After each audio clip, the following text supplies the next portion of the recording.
সবাইকে শুভেচ্ছা জানিয়ে শুরু করছি আজকের এনটিআরসি এর কন্ডিশনাল সেন্টেন্সের টপিকটা।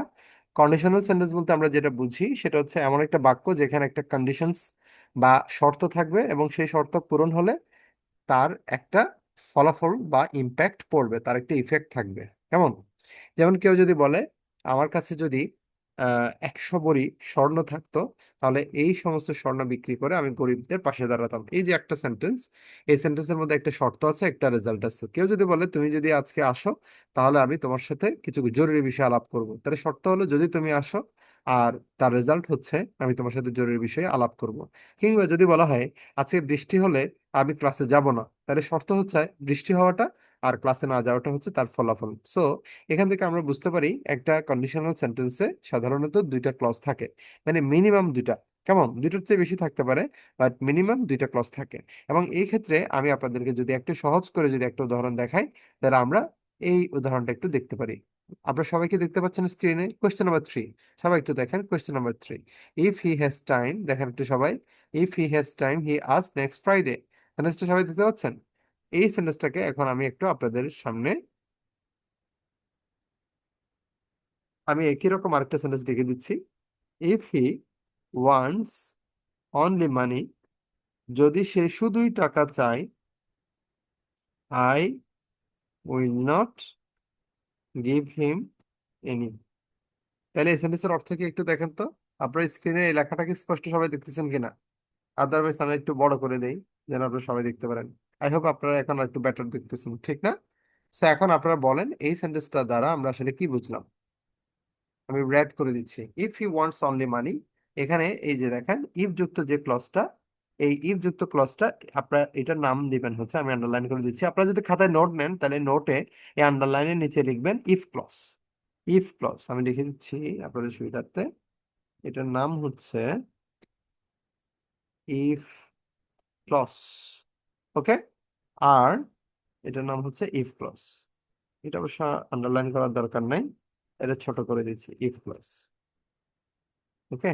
এটার নাম হচ্ছে ইফ ক্লজ। আর এখানে যেটা আপনি পাচ্ছেন সেকেন্ড যে ক্লজটা, এটার নাম আমরা আমরা শর্টকাটে মনে রাখার জন্য বোঝার জন্য বলতে পারি রেজাল্ট ক্লজ। ওকে? তাহলে এখন বলেন একটা কন্ডিশনাল সেন্টেন্সের পার্ট কয়টা? মিনিমাম পার্ট আর কি, এর চেয়ে বেশিও হতে পারে, বাট মিনিমাম বা বেশিরভাগ ক্ষেত্রে 99% পরীক্ষার সেন্টেন্স গুলোতে দেখবেন একটা ইফ ক্লজ থাকে, মানে দুইটা ক্লজ, একটা ইফ ক্লজ আর একটা হচ্ছে রেজাল্ট ক্লজ। ওকে? ইফ ক্লজের শর্তটা যদি পূরণ হয় তাহলে রেজাল্ট ক্লজের কার্যক্রমটা সংঘটিত হবে। এখন ব্যাপার হলো, যদি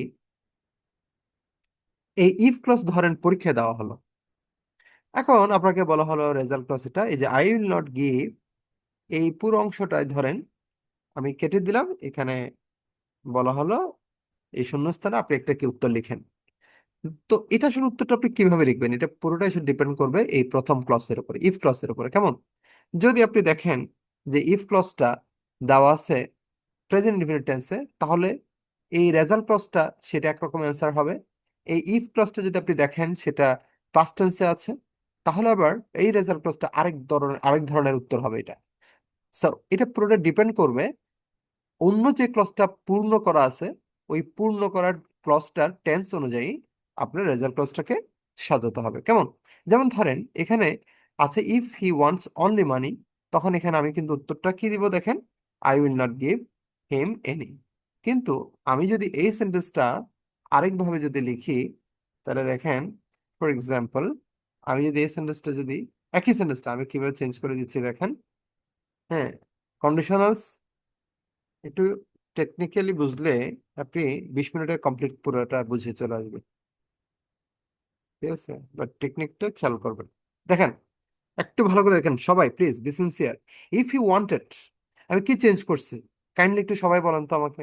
আপনারা তো এমনিতে উত্তর দেন না, মাঝে মাঝে একটু জরুরি উত্তরগুলো দিবেন। ইফ হি ওয়ান্টস, এই জায়গায় আমি যে ওয়ান্টেড করলাম, কি চেঞ্জ করছি আমি বলেন তো? আমি একটা চেঞ্জ করছি এবং এই টেন্সটা হলো, ইয়েস জুনাইদ, থ্যাংক ইউ, আমি টেন্সের একটা চেঞ্জ করছি। এবং টেন্সের চেঞ্জটা কিরকম চেঞ্জ বলেন তো একটু স্পেসিফিকলি সবাই বলেন তো আমাকে। টেন্সের কি চেঞ্জ করছি? আগে টেন্সটা কেমন ছিল আর এখন টেন্সটা কেমন হলো? কাইন্ডলি একটু বলেন। আগে যে টেন্সটা ছিল ইফ হি ওয়ান্টস, ওটা ছিল প্রেজেন্ট ইনডিফিনিট টেন্স। আর এখন ইফ হি ওয়ান্টেড, এটা হয়ে গেছে ভার্বের পাস্ট ফর্ম, তার মানে পাস্ট টেন্স, তাই না? তাহলে যখনই ইফ ক্লজটা প্রেজেন্ট টেন্স না হয়ে পাস্ট টেন্স হয়ে যাবে, তখন এই রেজাল্ট ক্লজে উইলটা আর থাকবে না। এই উইলটা কি হয়ে যাবে সবাই বলেন তো? এটা হয়ে যাবে উড। তার মানে if you wanted only money, I would not give him any. এখন ক্লিয়ার? বুঝতে পেরেছেন সবাই? তাহলে যদি ইফ ক্লজ প্রেজেন্ট টেন্সে হয়, তাহলে রেজাল্ট ক্লজটা হবে ফিউচার বা উইল। আর ইফ ক্লজ যদি পাস্ট ইনডিফিনিট টেন্স হয়, আমি আরো নির্দিষ্ট করে বলি, শুধু পাস্ট টেন্স না বলে আপনারা বলবেন পাস্ট ইনডিফিনিট টেন্স। কেন? কারণ পাস্টের মধ্যে তো 4টা টেন্স আছে।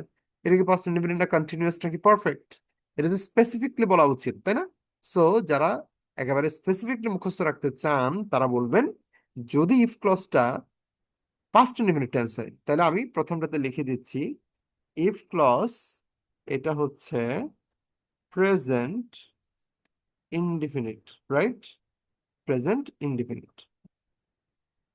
আর এখন যে বাক্যটা আমি লিখলাম, তাহলে এটা হচ্ছে কি দেখেন, আমার 1 নম্বর বাক্য হচ্ছে এটা। এটাকে আমি 3 নম্বর বাক্য দিচ্ছি। যদি এটা 2 নম্বর হয়ে গেল, আচ্ছা সমস্যা নাই, আমি এখানে একটা কাজ করব। সেটা হলো, ওয়েট, আমি এটা মার্চ করে দিই, তাহলে দেখতে সুবিধা হবে। এখন দেখি আমরা, তাহলে কি হলো একটু দেখেন তো সবাই। ইফ ক্লজটা এই প্রেজেন্ট ইনডিফিনিটটা কি হয়ে গেল? Past indefinite. আর এবার দেখেন রেজাল্ট ক্লজের পরিবর্তনটা। এখানে এর আগে রেজাল্ট ক্লজটা ছিল আই উইল নট, এটাকে আমি বাঁকা করে দিচ্ছি একটু ছোট করে। এরপরে এই উড নট, এটা হয়ে গেল ছোট করে দিলাম, বাঁকা করে দিলাম। তাহলে প্রেজেন্ট ইনডিফিনিট টেন্সের সাথে হইলো উইল নট, আর পাস্ট ইনডিফিনিট টেন্সের সাথে হলো উড নট। ঠিক আছে? আচ্ছা, এখানে নট কেন আসলো? না, এখানে নট দেওয়াটা আসলে একেবারে জরুরি কোনো ইস্যু না। এটা এটা নিয়ে এত বদার্ড হওয়ার দরকার নেই। এটা অর্থ অনুযায়ী এখানে দরকার হয়েছে, তাই আসলে নটটা এসছে। বাট নর্মালি নটটা যে লাগবে এরকম কিছু না। যেমন আমি যদি বলি, ফর এক্সাম্পল, ওকে, আমি আরেকটা সেন্টেন্স আপনাদেরকে দেখাই নট ছাড়া। ধরেন আমি বললাম, আরেকটা সেন্টেন্স লিখলাম, if, sorry, if he is busy, যদি সে ব্যস্ত থাকে, he will not attend the meeting. সে যদি ব্যস্ত থাকে তাহলে মিটিং এ সে জয়েন করবে। Sorry, wait, if he is busy, এখানে আমি একটা নট ছাড়া যদি দেই, তাহলে he will miss the meeting. এখন হচ্ছে এখানে দেখেন। অথবা আমি যদি বলি, if it rains, if it rains the match will be cancelled. তাহলে দেখেন এখানে তো আমার নটের প্রয়োজন নাই, রাইট? সো নটটা আসলে এটা আপনি অর্থ অনুযায়ী দিবেন, ইট ডাজন্ট ম্যাটার। ওকে, এটা এতটা জরুরি কিছু না। এখন তাইলে মূল কথা হলো কি বলেন তো আপনারা? আপনার বেসিক একটা স্ট্রাকচার পেলেন, সেটা হচ্ছে ইফ ক্লজ যদি প্রেজেন্ট ইনডেফিনিট টেন্স হয়, তাহলে রেজাল্ট ক্লজে ফিউচার ইনডেফিনিট হবে। আর যদি ইফ ক্লজটা যদি পাস্ট ইনডেফিনিট টেন্স হয়, তাহলে রেজাল্ট ক্লজে আপনারা উড অথবা কুড অথবা মাইট, এই 3টা ওয়ার্ড থেকে যে একটা বসাবেন। আপনারা উদাহরণের মধ্যে শুধু উড দেখতে পাচ্ছেন, রাইট? কিন্তু এটা শুধু উড না, এখানে আমি 3টায় লিখে দিচ্ছি। উড, উড তো দেওয়াই আছে, এখানে বিকল্প হিসেবে আপনি কুডও দিতে পারেন অথবা মাইটও দিতে পারেন। এখন এটা সবাই বুঝছেন কিনা একটু দেখেন, যদি কারো কোনো কোয়েশ্চেন থাকে বলবেন। কাউসার হাবিব কি লিখলেন? Present tense plus future. হ্যাঁ, ইফ ক্লজ যদি প্রেজেন্ট হয় তাহলে রেজাল্ট ক্লজ ফিউচার হবে। আর ইফ ক্লজ যদি পাস্ট টেন্স হয় তাহলে রেজাল্ট ক্লজের ক্ষেত্রে উড কুড মাইট প্লাস বাড়বে, বেস ফর্ম হিসেবে বসবে। আপনি সংক্ষেপে লিখছেন, ঠিক আছে, খুবই সংক্ষিপ্ত, তবে মনে রাখতে পারলে এটাই বেটার। আচ্ছা, শুড কি ইউজ করা যাবে কিনা? ওকে, এখানে আরো কিছু ব্যতিক্রম ব্যবহার আছে, আমি সেগুলোতে একটু পরে যাব।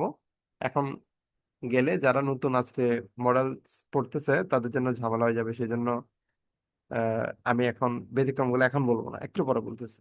এবার আসেন, আমি আপনাদেরকে আগের যেগুলো ছিল সেন্টেন্স, সেগুলোর আলোকে আরেকটা উদাহরণ দিচ্ছি। If he had wanted only money, আচ্ছা, এবার কি চেঞ্জ আসছে আপনারা একটু বলেন, হ্যাঁ আমাকে দেখি কে বলবেন, বলেন তো এবার কি চেঞ্জ আসছে, একটু কাইন্ডলি বলেন এবারে কি চেঞ্জ আসছে। If he had wanted only money, এখানে সাবজেক্টের পরে কি আসছে দেখেন, হ্যাড ওয়ান্টেড। এই হ্যাড ওয়ান্টেড থাকা মানে আসলে কি, কোন মেসেজটা আমাদেরকে দেয় বলেন তো দেখি, কি মানে কি বোঝা যায় এখান থেকে। সেন্টেন্সে হ্যাড কখন আসে, ভার্বের পাস্ট পার্টিসিপল, এগুলো কখন আসে, পাস্ট ইনডেফিনিটে নাকি পাস্ট পারফেক্টে? জোনাই, থ্যাংক ইউ। এখন পাস্ট ইনডেফিনিট থেকে আমরা পাস্ট পারফেক্ট করলাম, ভেরি গুড। এইটাই হলো ফ্যাক্ট। আপনারা সবাই এটাই মাথায় রাখবেন, যদি ইফ যুক্ত সেন্টেন্সে আপনি ধরেন প্রেজেন্ট ইনডেফিনিট টেন্স পেলেন না, প্রেজেন্ট ইনডেফিনিট মানে কি, ভার্বের প্রেজেন্ট ফর্ম পেলেন না, ভার্বের পাস্ট ফর্ম পেলেন না, তার মানে পাস্ট ইনডেফিনিটও হলো না। আপনি পেলেন হ্যাড প্লাস মূল ভার্বের পাস্ট পার্টিসিপল, তাইলে বুঝতে হবে সেটা পাস্ট পারফেক্ট। বাট আপনি যদি দেখতেছেন শুধু হেড আছে, ভার্বের পাস্ট পার্টিসিপল নাই, কোনো ভার্বই নাই, শুধু হেড, তাহলে কিন্তু টেকনিক্যাল প্রশ্ন কিন্তু, তখন কিন্তু ঝামেলা আবার। শুধু যদি হেড থাকে তাহলে ওটা আবার পাস্ট ইনডিফিনিট টেন্স বোঝাবে। বাট যদি হেডের পরে ভার্বের পাস্ট পার্টিসিপল থাকে তাহলে সেটা অবশ্যই পাস্ট পারফেক্ট। সো এটা আমি লিখে দিচ্ছি আপনাদের জন্য।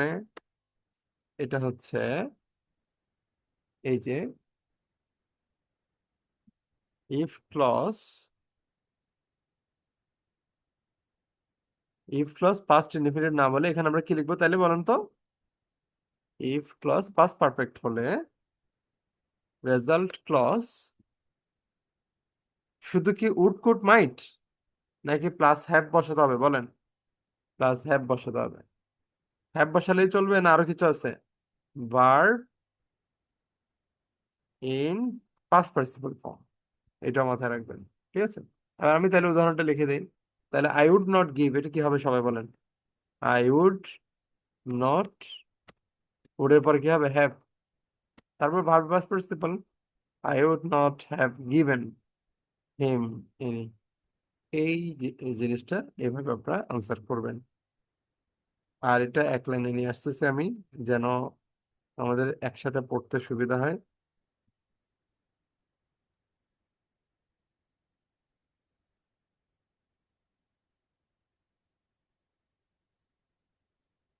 এখন দেখেন তো সবাই বুঝছেন কিনা, তাহলে আমার বেসিক স্ট্রাকচার কয়টা পাইছে দেখেন। বেসিক স্ট্রাকচার হচ্ছে তিনটা, এই তিনটা সবাই একটু দেখেন তো ভালো করে বুঝছেন কিনা।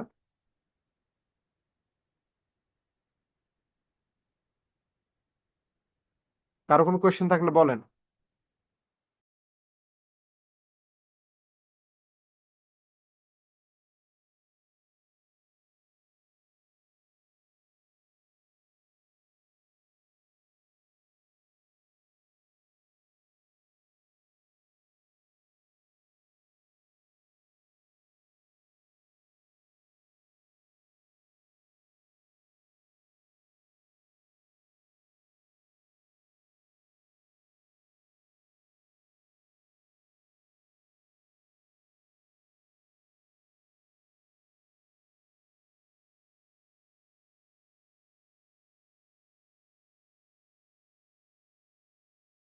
সো আপনাদের যা আমি অ্যান্সার পেলাম তাতে মনে হচ্ছে আপনারা বোধহয় বুঝতে পেরেছেন, মানে বেসিকটা মোটামুটি আপনারা বুঝতে পেরেছেন। ওকে, এবার আমি আপনাদেরকে বিস্তারিত রুলসে নিয়ে যাব। এখন তাহলে আমি এটা নিশ্চিত করতে পারি যে আমার মোটামুটি এখন প্রেজেন্ট স্টুডেন্ট, আপনারা এখন যারা ক্লাসটা করছেন আপনারা সবার কাছে ক্লিয়ার হয়ে গেল যে ইংলিশে তিন ধরনের কন্ডিশনালসের স্ট্রাকচার আছে, বা যেগুলোকে আমরা বলতে পারি বেসিক স্ট্রাকচার। এই বেসিক স্ট্রাকচারগুলোর মধ্যে এক নম্বরে হচ্ছে, ইফ ক্লজ যদি প্রেজেন্ট টেন্স হয় মানে প্রেজেন্ট ইনডিফিনিট হয়, তাহলে রেজাল্ট ক্লজ হবে ফিউচার ইনডিফিনিট টেন্স, যেটার মানে হলো শ্যাল অথবা উইল। আধুনিক ইংরেজিতে উইল ব্যবহার করা হয় সব জায়গাতেই প্রায়, সো সেই কারণে আমরা শ্যাল বাদ দিয়ে শুধু উইলটাই লিখলাম। সেকেন্ড স্ট্রাকচার, যেটাকে বলা হয় সেকেন্ড কন্ডিশনাল ইংলিশে, ওইটাকে বলা হয় ফার্স্ট কন্ডিশনাল। তো সেকেন্ড কন্ডিশনালে হচ্ছে, যদি if clause past indefinite tense হয় তাহলে রেজাল্ট ক্লজে উইলের জায়গায় আমরা উড কুড মাইট থেকে যে কোনো একটা বসাবো, তারপরে ভার্বে বেস ফর্ম ব্যবহার করব। তারপরে তিন নম্বরে, যেটাকে ইংলিশে বলা হয় থার্ড কন্ডিশনাল, সেই থার্ড কন্ডিশনাল মানে হচ্ছে, ইফ ক্লজ যদি পাস্ট পারফেক্ট টেন্সে হয় সেক্ষেত্রে রেজাল্ট ক্লজে ওই উড কুড মাইট যেটা তার সাথে হ্যাভ যুক্ত হবে, এবং আপনারা নিশ্চয়ই জানেন হ্যাভের পরে মূল ভার্বের তো পাস্ট পার্টিসিপল বসাতে হয় সব জায়গায়। সো এটা হ্যাভের পরে পাস্ট পার্টিসিপলটাই বসবে, অর্থাৎ উড হ্যাভ অথবা could have, might have plus ভার্বের পাস্ট পার্টিসিপল। সো এই তিনটা basic model, first conditional, second conditional এবং থার্ড কন্ডিশনাল, এই তিনটা কন্ডিশনাল যারা ভালো করে বুঝছেন তাদের জন্য এখন আমি বিস্তারিত আলোচনায় চলে যাচ্ছি। এই হচ্ছে আমাদের আজকের টোটাল ক্লাসের একটা আউটলাইন। কন্ডিশনাল সেন্টেন্স কি এটা এতক্ষণ আলোচনা করেছি, এটা পড়ে নিয়েন। এরপর আসেন কাইন্ডস অফ কন্ডিশনালসে। আমরা এখানে চারটা কন্ডিশনাল পাচ্ছি, সবাই কি দেখতে পাচ্ছেন? আচ্ছা, ভার্ব ইন পিপি মানে কি আপনি প্রশ্ন করছেন? পিপি মানে পাস্ট পার্টিসিপল ফর্ম। ভার্বে আমরা normally present, past, past participle তিনটা ফর্মে আমরা ভার্ব ব্যবহার করি না টেন্সের ক্ষেত্রে। তো 3 নাম্বার যে ফর্ম, ওইটাই হচ্ছে ভার্বের পাস্ট পার্টিসিপল ফর্ম। যেমন গো, ওয়েন, গন। এখানে গন হচ্ছে কি? গন হচ্ছে ভার্বের পাস্ট পার্টিসিপল। ওকে। আচ্ছা, এবার দেখেন তাইলে, কন্ডিশনালস মূলত 4 প্রকার এখানে বলা হচ্ছে। First conditional, second conditional, third conditional দেখতে পাচ্ছেন স্ক্রিনে আপনারা। কিন্তু সেখানে একটা কন্ডিশনাল, আরেকটা আমরা নতুন দেখতেছি যেটা আমি বলি নাই আপনাদেরকে, সেটা হচ্ছে জিরো কন্ডিশনাল। এটা কি আসলে? মূলত ইংলিশে কখনো কখনো if clause present indefinite tense হওয়ার পর রেজাল্ট ক্লজটাও প্রেজেন্ট ইনডিফিনিট টেন্সে থেকে যায়। এই ঘটনা বা এই পরিস্থিতিটাকে ইংলিশে বলা হয় জিরো কন্ডিশনাল। এটা কেন থাকে আমি একটু আপনাদেরকে ব্যাখ্যা করে এখন বলবো। যেমন ধরেন, কোন একজন লোক, ধরে নিচ্ছি মিস্টার ফাহিম সাহেব, মিস্টার ফাহিম। তো ওনার একটা ব্যাপার আছে, সেটা হচ্ছে উনি সাধারণত অফিসে প্রতিদিন হেঁটে যান, এটা হচ্ছে ওনার একটা অভ্যাস। কিন্তু ওনার আরেকটা অভ্যাস আছে, সেটা হচ্ছে উনি বৃষ্টি হলে কখনো উনি আহ বাসে কিংবা রিক্সা করে উনি অফিসে যাতায়াত করেন না, উনি যাতায়াত করেন ট্যাক্সিতে করে। হ্যাঁ, তাহলে উনি কিন্তু এই কাজটা সব সময় করেন না, একটা শর্তের উপর নির্ভরশীল। শর্তটা কি? সেটা হচ্ছে বৃষ্টি পড়ে। সো বৃষ্টি যখন পড়বে তখনই হচ্ছে উনি ট্যাক্সি নেবে। তাহলে আমি যদি বলি, if it rains, if it rains in the morning mister Fahim tax a taxi to the office. তাহলে ইফ ইট রেইনস এটা হচ্ছে শর্ত, যদি বৃষ্টি হয় এটা হলো শর্ত। যদি এই শর্তটা পূরণ হয় তাহলে তার রেজাল্ট হচ্ছে মিস্টার ফাহিম অফিসে যাওয়ার সময় ট্যাক্সি নেন। সো এই ট্যাক্সি নেওয়ার ব্যাপারটা, এটা হচ্ছে আহ মূলত তার একটা অভ্যাস। তাহলে রেজাল্ট ক্লজ দ্বারা যদি কখনো অভ্যাস বোঝানো হয়, তখনই রেজাল্ট ক্লজটা প্রেজেন্ট ইনডিফিনিট টেন্সে বসবে। তখন সেটা ফিউচারও হবে না। Will, would, could, might, would have, could have, might have এগুলোর কোনোটাই কিচ্ছুটাই বুঝবে না। অর্থাৎ স্ট্রেট প্রেজেন্ট ইনডিফিনিট টেন্সে বসে যাবে। এবং এটা আরেকটা ক্ষেত্রে হতে পারে, এই ঘটনাটা মানে এই জিরো কন্ডিশনাল, সেটা হচ্ছে চিরন্তন সত্য বোঝালেও এটা হতে পারে। যেমন ধরেন, কেউ বলল, যদি আমি এক টুকরো বরফকে নদীতে ছুঁড়ে মারি তাহলে এটা ভাসতে দেখা যায় বা এটা ভেসে থাকে। এই ভেসে থাকার ঘটনাটা, বরফ পানিতে ভেসে থাকার ঘটনাটা, এটা তো চিরন্তন সত্য। সুতরাং এটাকে আমরা টেন্স চেঞ্জ করব না, এটা প্রেজেন্ট ইনডিফিনিট টেন্স ব্যবহার করব। কারণ আপনারা জানেন চিরন্তন সত্য বা প্রতিনিয়ত যে কোনো কাজ যখন আমরা করি, অভ্যাসগত কাজ, সেগুলো প্রেজেন্ট ইনডিফিনিট টেন্সকে ইউজ করা হয়। সে কারণে এখানে রেজাল্ট ক্লজে যে টেন্সটা আমরা ব্যবহার করব সেটাও হবে প্রেজেন্ট ইনডিফিনিট টেন্স। সুতরাং এটা সঠিক উত্তর দাঁড়াচ্ছে, if it rains mister Fahim takes a taxi, অথবা if I throw a piece of snow, অথবা পিস অফ, অথবা এ ড্রপ অফ, হ্যাঁ অথবা এই ধরনের যে কোনো একটা আমি ধরেন কাজ বললাম আর কি, যে কাজের ফলাফল হচ্ছে মানে আবশ্যক সত্য, চিরন্তন সত্য, সাইন্টিফিক ট্রুথ। ঠিক আছে? তো তখন আপনি বলবেন আহ, আপনার প্রেজেন্ট ইনডিফিনিট টেন্স দিয়ে, অর্থাৎ if I throw a piece of snow অথবা piece of ice on the water, it floats. অর্থাৎ ইট উইল ফ্লোট না বলে আমরা বলতে পারি ইট ফ্লোটস। ঠিক আছে? কারণ আমরা সবাই জানি এটা একটা কি চিরন্তন সত্য, তাই এটা প্রেজেন্ট ইনডিফিনিট টেন্স হবে। এখন আসেন, এই যে চারটা আমি স্ট্রাকচার দিয়েছি, এই চারটার বাইরেও কিছু ব্যবহার আছে, সেগুলো এখন আমরা একটু দেখে নিব। এখন কি তাহলে সবাই জিরো কন্ডিশনটা একটু বুঝছেন কিনা কাইন্ডলি আমাকে একটু রেসপন্স করেন। আমার এতক্ষণ আলোচনার পরে আপনারা জিরো কন্ডিশনটা প্রপারলি বুঝছেন কিনা? যদি সবাই না বুঝে থাকেন তাহলে আমি প্রয়োজনে কোন যে পয়েন্টটা আপনারা বুঝবেন না সেটা আমি বলে দিব।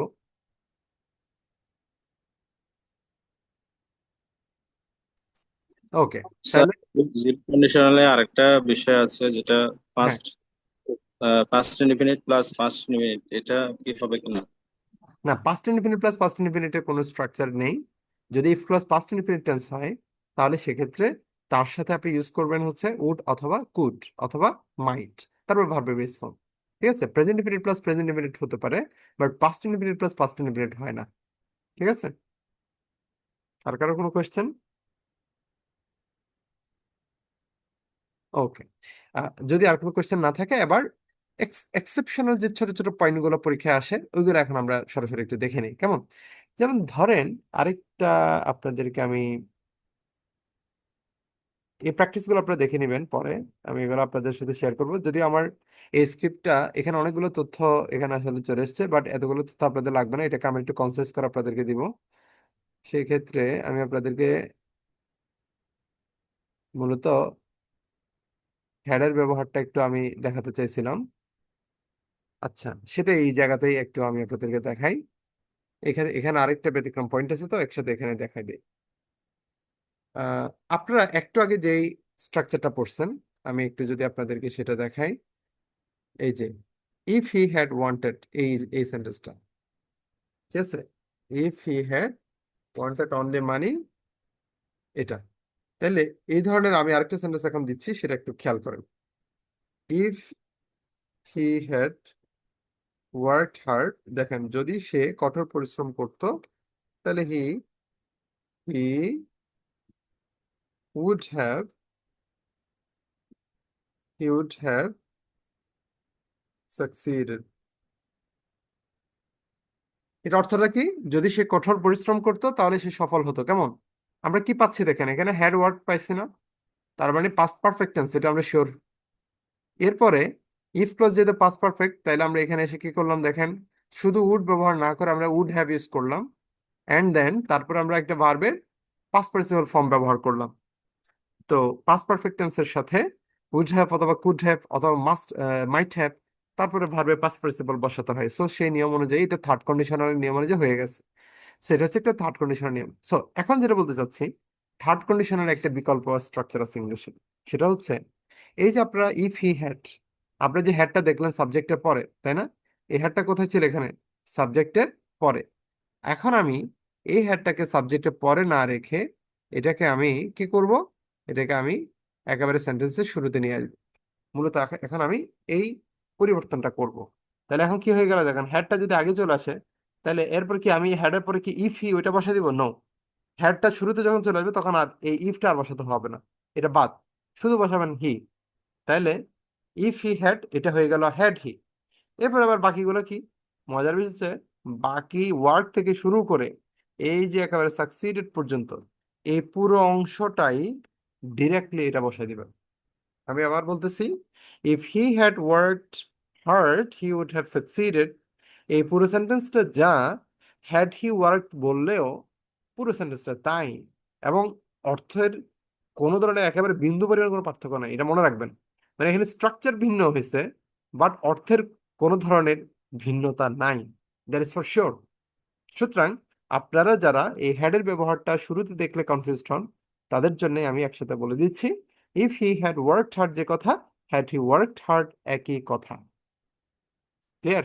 এটা সবাই বুঝছেন কিনা? কমেন্ট কি আসলো সাজ্জাদ? হ্যাড আগে আসলে ইফ আর থাকবে না, হ্যাঁ হ্যাঁ, রাইট। হ্যাড যদি আগে আসে তখন ইফটা আর দেওয়ার দরকার নাই। তখন হ্যাডটা সেন্টেন্সের শুরুতে এসে ওটা ইফের অর্থটা তো দিচ্ছে সে, সুতরাং ওখানে আর ইফের দরকার নাই। কাউসার হাবিব কি বললেন, অনেকটা ইয়েস নো কোয়েশ্চেনের মতো কিনা? না, না স্যার, এটা ইয়েস নো কোয়েশ্চেন আসলে কোনো ফাংশন না, I am sorry for that. আপনার এটা ক্লিয়ারলি বুঝতে হবে এভাবে, এটা মূলত ইফের অর্থে আসছে, এখানে অন্য কোনো ধরনের কিছুই মাথায় রাখা যাবে না। এটা শুধুমাত্র ইফের অর্থে আসছে এখানে। ওকে, নাথিং এলস। মানে হ্যাড হি ওয়ার্কড হার্ড মানে হলো যদি সে কঠোর পরিশ্রম করত, হি উড হ্যাভ সাকসিডেড, সে সফল হতো। ধরেন আমি বললাম, যদি আমি সেখানে যেতাম, তোমার সাথে আমার দেখা হতো, সাক্ষাৎ হতো।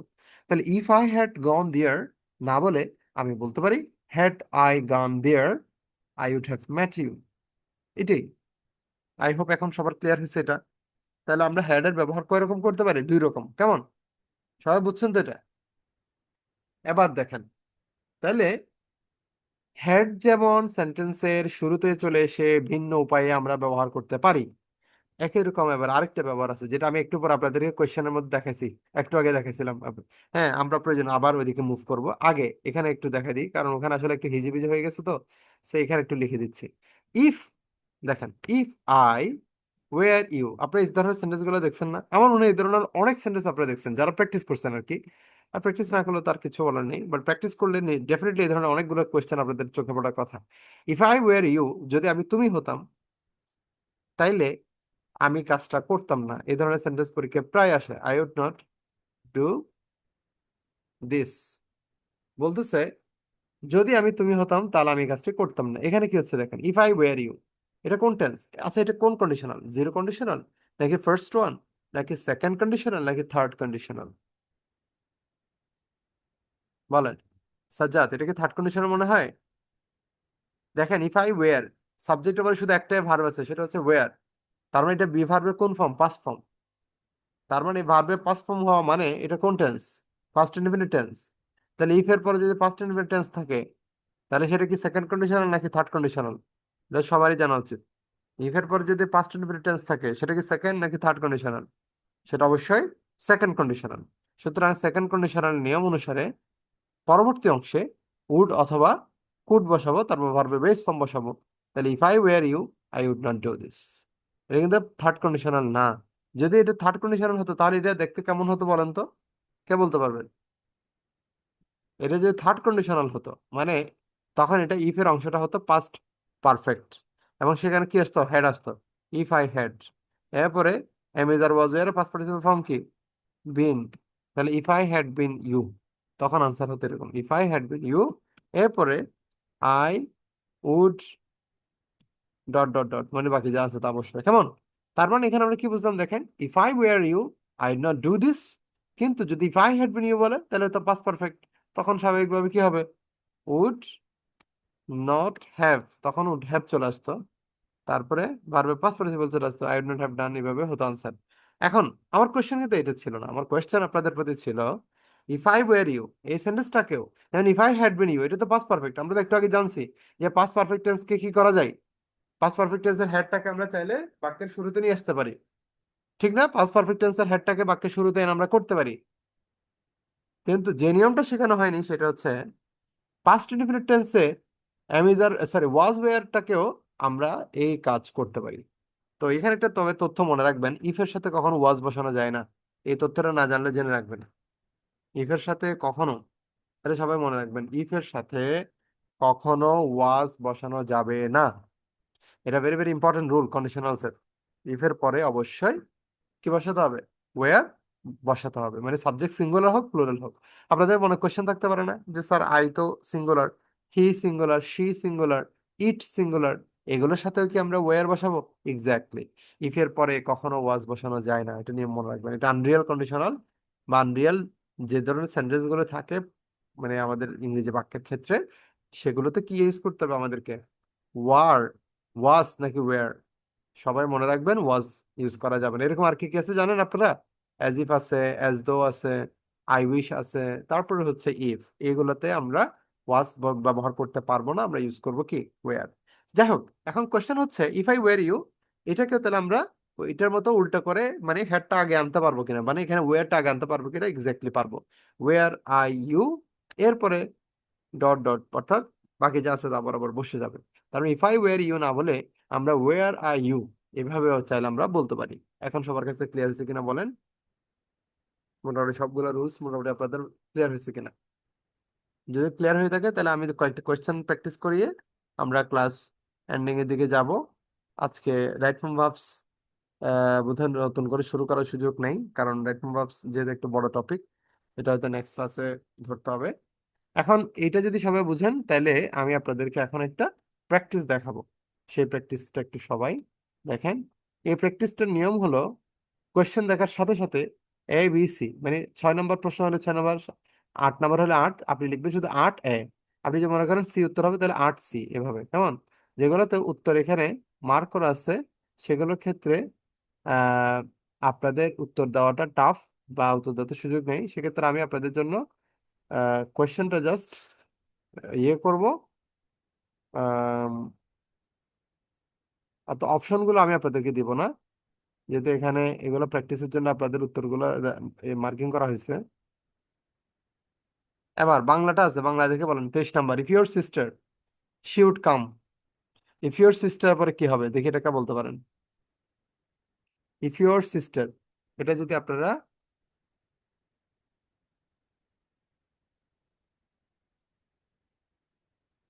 বলতে পারেন তাহলে বোঝা যাবে যে আপনি আপনি আসলে টপিকটা ঠিক মতো বুঝছেন।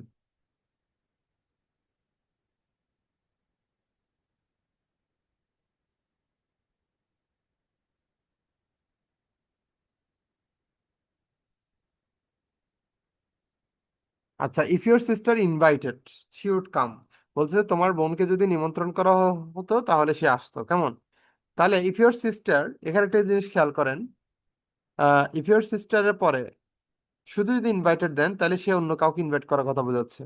কিন্তু আপনার বোনকে যদি, মানে তোমার বোনকে যদি ইনভাইট করা হতো, তার মানে এখানে তোমার বোনকে ইনভাইট করা হতো, অর্থাৎ বোন অন্য কাউকে ইনভাইট করবে না, বরং তাকে ইনভাইট করা হতো। তাহলে এটা প্যাসিভ মুড না? তো প্যাসিভ মুড হলে সেখানে একটা বিভার্ব লাগে, এম ইজ আর ওয়াজ এর, তাহলে if your sister were invited. ঠিক আছে, এটা প্যাসিভ মুড, সেজন্য শুধু ইনভাইটেড না দিয়ে আমরা ওয়্যার ইনভাইটেড দেবো। এখানে অপশন আছে কিনা আমি জানি, আছে, হ্যাঁ। আচ্ছা, তারপরে এভাবে আমি আরেকটা কোয়েশ্চেন আপনাদেরকে, ইফ আই ওয়্যার ইউর যে ফাংশনটা সেটা একটু দেখাই, এই যে এটা এই জায়গাতে এবার একটু আসেন। যেমন এখানে দেখেন, এই যে if I dash you, if I prince, if I you, if I rich, if I millionaire, দেখতে পাইছেন? প্রত্যেকটা ক্ষেত্রে এখানে মডেল, মানে ভার্বটা কি হবে সেটা কিন্তু জানতে চেয়েছে। সেখানে ইফ আই ওয়াজ ইউ হবে নাকি ওয়্যার ইউ নাকি হ্যাড বিন ইউ নাকি হ্যাভ বিন ইউ। তো এখানে এটা আপনারা অবশ্যই সতর্কভাবে উত্তর দিবেন। যেমন এখানে উড হ্যাভ রিমুভড আছে মিলিয়নিয়ারের পরে, দেখেন সবাই, মিলিয়নিয়ারের পরে রেজাল্ট ক্লসে আছে কি, এই যে উড হ্যাভ, সবাই দেখতেছেন? উড হ্যাভ রিমুভড, সবাই ভালো করে একটু খেয়াল করেন এটা। উড হ্যাভ রিমুভডটা সবাই দেখছেন নিশ্চয়ই। এখানে উড হ্যাভ কুড হ্যাভ আছে না, ভার্বের পাস্ট পার্টিসিপল আছে, তাইলে বলেন দেখি এখানে ইফ আই ওয়্যার মিলিয়নিয়ার হবে নাকি ওয়াজ হবে নাকি হ্যাড বিন নাকি হ্যাভ বিন? সবাই বলেন 42 নম্বরে কোনটা উত্তর হবে?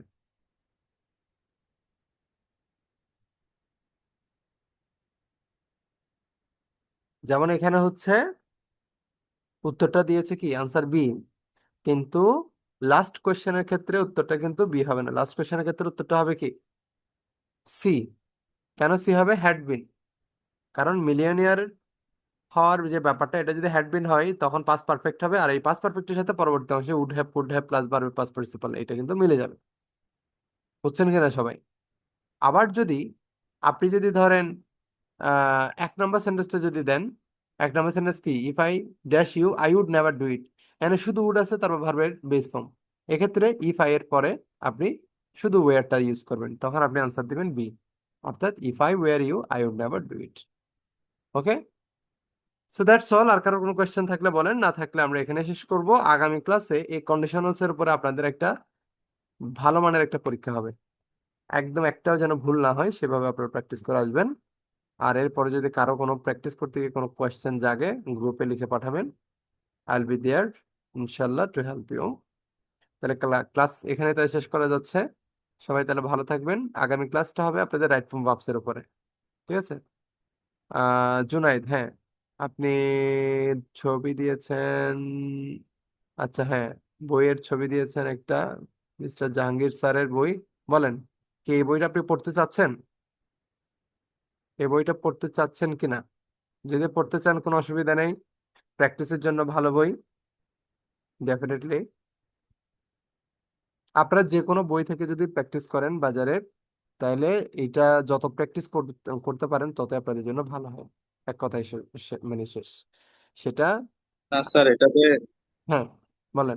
স্যার, এটাতে স্যার হ্যাঁ, হ্যাঁ, ওই বলেন। আমি যেটা বললাম যে রিকন্ডিশনের পাঁচ ইনডেফিনিটের রুলসটা দিয়েছে স্যার, এটা কি হবে কিনা ও এটার জন্য একটু আচ্ছা, কনফিউজ। আচ্ছা, আপনার এটা কোশ্চেন ছিল তো, আচ্ছা, আচ্ছা, তো কোশ্চেনটা আবার ক্লিয়ারলি বলবেন না, সমস্যা নেই, আমি উত্তর দিয়ে দিচ্ছি।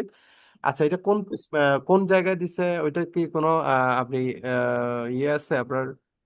আচ্ছা, আপনি মনে হয় আমি আরেকটা ছবিটা দিচ্ছেন, ও দিয়েছি। হ্যাঁ, হ্যাঁ, হ্যাঁ, এক্স্যাক্টলি। আচ্ছা, দাঁড়ান, এই ছবিটা আমি একটু বড় করি। এই ছবিটা কি ইয়েতে দেখা যাচ্ছে? স্ক্রিনে আপনারা দেখতে পাচ্ছেন? আমি একটু বড় করে এখানে আমার স্ক্রিনে শো করতেছি। আপনারা সবাই কি দেখতেছেন এটা?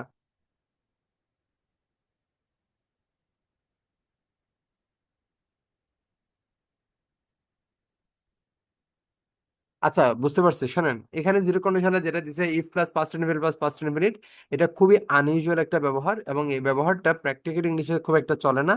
সো এটা আপনারা একেবারে টোটালি মাথা থেকে রাখার দরকার নাই।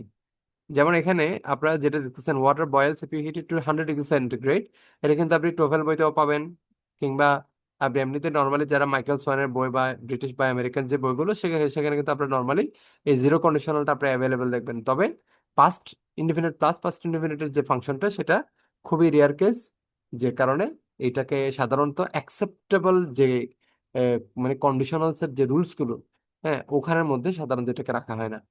হ্যাঁ, পরীক্ষার ক্ষেত্রে বলেন, অথবা আপনি একেবারে যে কোনো ইন্টারন্যাশনাল বা আইএলটিএস পরীক্ষা বলেন, এই ধরনের যে কোনো একেবারে ফর্মাল টেস্টের মধ্যে আপনি এই চারটাই মূলত মেইন ফাংশন, জিরো, আর এদিকে হচ্ছে তিনটা কন্ডিশনাল। হ্যাঁ, এই তিনটা কন্ডিশনাল কিছু ব্যতিক্রম পয়েন্ট আছে, সেগুলো আপনি চাইলে এক্সট্রা করে পড়ে নিতে পারেন। যেমন এই যে আপনারা পড়েছেন ফার্স্ট কন্ডিশনালের ক্ষেত্রে, ইফ ক্লজ প্রেজেন্ট ইনডিফিনিট টেন্সের ক্ষেত্রে পরের ক্লজটা হচ্ছে কি ফিউচার, এবং সেখানে আমি বলছিলাম শ্যাল উইল ব্যবহার করতে। যেমন ওখানে কিন্তু শ্যাল উইলও ব্যবহার করা যায় প্রেজেন্ট ইনডিফিনিট টেন্সের সাথে। ওখানে রেজাল্ট ক্লসে আপনি চাইলে উইল ইউজ না করে ওখানে মাস্ট ইউজ করতে পারেন, শুড ইউজ করতে পারেন, ক্যান ব্যবহার করতে পারেন, মে ব্যবহার করতে পারেন, এগুলো ইউজ করা যায়। ঠিক আছে। সো ব্যতিক্রম বলতে এরকম যেগুলো প্রচলিত, ব্যতিক্রম হলেও যেগুলো প্রচলিত, সেগুলো আপনাদের যদি কারো চোখে পড়ে তাহলে আমাকে জানাবেন। আর আপনি এটা জানিয়েছেন, এটা খুবই ভালো করছেন। আমি তো মনে করছি আপনি কি না কি বলছেন, আমি আসলে আর খেয়াল করে নাই এটা, পেজটা বড় করে বা আপনার এই ছবিটা বড় করে আর দেখা হয়নি, ফলে আমি খেয়াল করিনি। এনিওয়ে, থ্যাংক ইউ, আপনি এই ব্যাপারটা উত্থাপন করছেন, বাকি সবার কাছে এটা ক্লিয়ার হয়ে গেল। মানে দুইটা পাস্ট ইনডিফিনিটের স্ট্রাকচার পরীক্ষা আপনারা ইউজ করবেন না, এটা এটা খুবই রেয়ার কেস, তাই এটা সাধারণত চলে না। যদি কখনো বাংলাদেশে কোনো পরীক্ষা দিয়ে থাকে, এগুলো খুবই রেয়ার কেস, হয়তো হতে পারে যে হাজার হাজার পরীক্ষার মধ্যে হয়তো একটা হয়তো কোথাও এরকম দিছে এরকম। সো এটা মাথায় রাখার দরকার নেই, দ্যাটস ইট। আর কারো কোনো কোয়েশ্চেন আছে? এরকম কারো ইম্পর্টেন্ট কোনো কোয়েশ্চেন থাকলে অবশ্যই আমাকে বলবেন, কারণ আপনারা পরে পরে নিজেরা নিজেরা কিন্তু দেখা যাচ্ছে মানে কনফিউজড হয়ে যাবেন, এগুলো কোনো সলিউশন পাবেন না। হ্যাঁ, আর গ্রামার পড়তে গিয়ে হাজারো প্রশ্ন স্টুডেন্টদের মনের মধ্যে আসে, এটা খুব স্বাভাবিক। তো কারো কোনো কোয়েশ্চেন না থাকলে আমি শেষ করে দিচ্ছি, থাকলে কাইন্ডলি বলবেন। ঠিক আছে। আর বোধহয় কোনো কোয়েশ্চেন নাই। সো দ্যাটস ইট, আমি এখানে শেষ করি, তাহলে আপনারা গ্রুপে জানাবেন কারো কোনো কোয়েশ্চেন এর পরে যদি থেকে থাকে। আল্লাহ হাফিজ, তাহলে আসসালামু আলাইকুম।